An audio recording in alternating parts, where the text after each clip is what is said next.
creating and expressing energy, and that's segmentation. I see segmentation as segmenting the two rotations. We want the lower half, even though you're not on a slope, still applies. Lower half to rotate early, upper half stays neutral. So by the time you anchor with that front foot, again, doesn't matter if it's flat ground, doesn't matter if it's the mound, you're creating rotational energy, you're creating stretch to then allow the arm to get pulled through, which is the creation of arm speed. Everyone thinks arm speed is actually like the arm independently working. That's not. Arm speed is created by the rotational energy, the torque, the amount of separation that we can get. As an infielder, you're going to get less separation as you would if you're on the mound, because you essentially have more time and you have more acceleration due to the slope. With you is like the one thing that really jumps out to me is how early you get the hand out of the glove. So you get the hand out of the glove right here, and you haven't even really stabilized with that drive foot. Now, as the hand goes up, I like the path that you're taking. Very simple. And that's something I encourage for a lot of infielders is like just simplify the path that the hands go, right? So if you simplify that, then you'll be able to be more consistent, in my opinion, at release. Now, you get good retraction. Now, this is where it gets tricky because it's like your retraction looks a little bit different as opposed to, say, this particular video. So Frankie Lindor, your retraction is going to look different. As you can see with him, his retraction is actually elbow dominant, where I would say yours is more trunk counter rotation dominant. And I think that's another piece that we can look at as we program some stuff in the report for you to truly optimize this, is like looking at your hands, looking at your arm action as a whole to then influence a little bit more stretch. Now, things that jump out to me within the comparison of these videos, obviously the different angle. The hips are into rotation. If the goal is to create as much rotational energy as possible, then we need to make sure that we're doing the right things early on before we anchor down with the front foot, because everything is basically just timing and positioning. Timing and positioning and posture. All this stuff is about leveraging your arm to not only produce more power output, but to take away stress on the arm if we're trying to work independently. Okay, so this is where I would say things go a little bit wrong. That one frame, it's your foot coming down.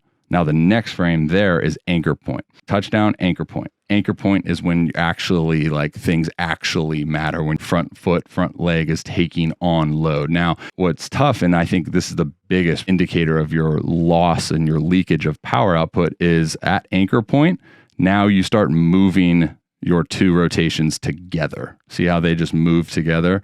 A little bit separated here, shoulder, hip. I like those freaking pinstripes on the pants to really see this. Pretty decent here. And now they start to go. That's obviously what limits the amount of rotational energy to then capture with your arm, right? So if you think about it, like, you can create stretch, but if that front foot hasn't taken on force yet, then the stretch doesn't really matter. Now, as soon as you take on force, then you limit your rotational energy, right? So if the trunk starts to go earlier, the hips start to go with the trunk, now you don't have as much band stretch as possible, and you're limiting the amount of potential arm speed you can create out of that. Okay, well, like, what do I got to do? Like, how do I counter that? All right.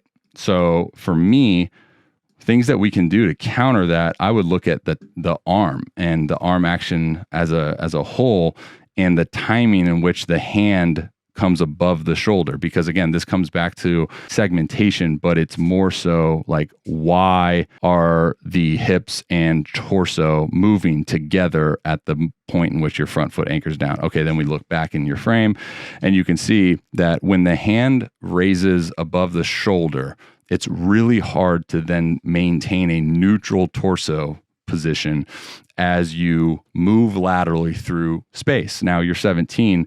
There's a lot of instability issues. There's a lot of 6'3", 165. Like, it goes without saying, there's emphasis to be put on a strength and conditioning program that allows you to stabilize a lot of your positions, take ownership a lot of these positions and postures in your throw, because the reality of it, the reality is that to maintain a neutral torso while your hand is up is very difficult. So if you watch a lot of guys in the infield that produce a lot of power output in a short window of time, they do a really good job of timing the hand separation, timing the arm swinging up in relation to the front foot. Now, almost like clockwork. Like you'll see guys that produce a high power output number in their infield throws. They are pretty synced in with that throwing hand coming above the shoulder at the point in which the front foot anchors down. See how that retraction there is very elbow dominant? The torso doesn't really counter rotate there.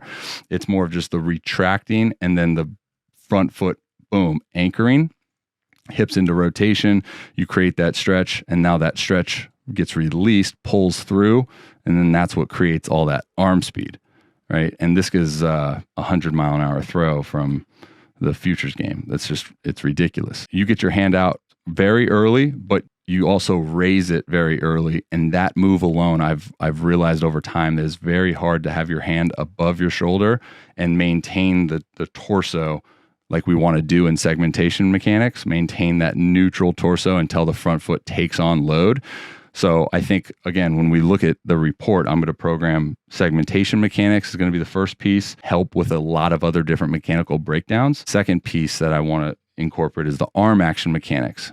And I don't want to like totally redefine the way you throw a baseball, but I'm going to give you progressions that I think will allow you to feel the arm action and the hand coming up at a better point in time to allow you to segment the rotations.